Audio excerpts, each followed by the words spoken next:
New cases have grown steadily this fortnight. The daily case count is higher than it was at the end of March, when stage 3 lockdowns were first imposed. At that time, most cases were coming from overseas, but now most are locally inquired or they're under investigation. There are 772 active cases in Victoria. 35 people are in hospital and 9 are in intensive care. Professor Tony Blakely is an epidemiologist at the University of Melbourne and he joins me now. Tony, what's gone wrong here in Victoria? Well, we've got too many numbers, to put it quite simply. What I think's happened here is that the numbers have increased a lot, more than I would have expected, and I think we possibly didn't lock down early enough. So there's this big bolus of cases that's gone on faster than we would have hoped by putting that postcode of 12 prior to that 10 in place about a week, 10 days ago. It's got away from us. But before that lockdown, what was going wrong with the policy? Is this because of escaping infections from those quarantine hotels? Is this because we misjudged transmission at schools? Are there any particular issues that have got off track here? OK, let's pull right back. Actually, the vast majority of Australia and New Zealand have done really well. Victoria has been unlucky to some extent. There's a lot of luck involved in this, whether or not you have immigrants coming in, super spreaders a couple of months ago, that sort of thing. So first of all, we did a good job, but we were perhaps unlucky.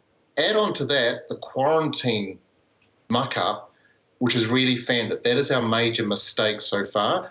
Other than that, I think we've done most things quite well. The attempt with the postcode impositions in the last 10 days or so was a bit experimental, not used a lot internationally. To me, it made good sense to give it a go, but it hasn't been enough to get the handbrake, to get the air brakes on and slow this down. So what's gone wrong? The most obvious thing is quarantine. The rest of it is just this virus plays out in different ways. So if we didn't have the quarantine hotel problem, if we didn't have infections escaping from there and people not behaving as they should have, Victoria wouldn't be in this situation tonight? It wouldn't be in this situation yet, and possibly not with this intensity. Because we still had the virus circulating, we were always going to get to a point when we opened up, pubs more and more, that the virus would say, thank you, and I'm away. We would have been having outbreaks like this anyway. It's just happened sooner. So if we get on top of the virus and push it down and don't eliminate it, we will still get these outbreaks in the future. But this one's a fairly good one. Except we're not seeing similar outbreaks in other states, Professor. True, and as I said before, 8 states and territories, all other 7, with the possible exception of New South Wales, have successfully eliminated.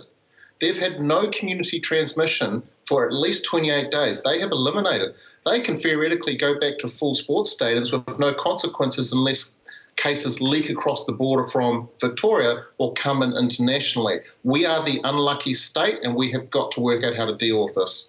Let me take you back to the other point that I was putting to you a moment ago though, Professor. We seem to be hearing now from Victoria's Chief Health Officer, Brett Sutton, that schools have had more infections than we were initially led to believe might be the case. So have Victorian authorities, did they get that policy wrong or that assumption wrong about whether you could pick up infections from schools? Now, I talked about this a lot 10 weeks ago, and the story is as follows. If you're trying to suppress and get your virus down low, then you can open the schools up because they're not such a risky environment. But if you're trying to eliminate, you should keep those schools closed till you eliminate, because transmission still happens in that environment. It goes from one kid to the next kid to another household. So it depends on what our goal was. We're in suppression land now.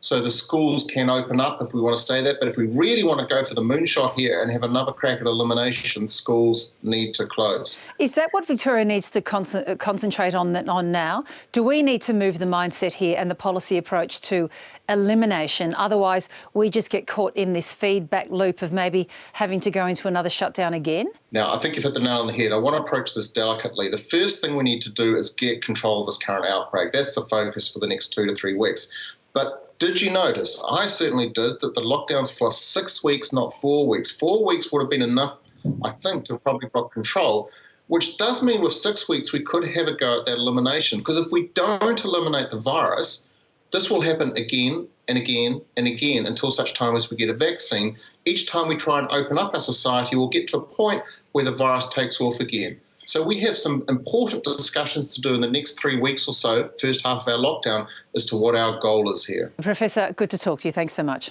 My pleasure. I hope that was useful. Hi, I'm Lee Sales. Thanks for watching this story. If you'd like to watch more of 7:30's stories, they are on the left of your screen. And tap on the button below to subscribe and get the latest from ABC News.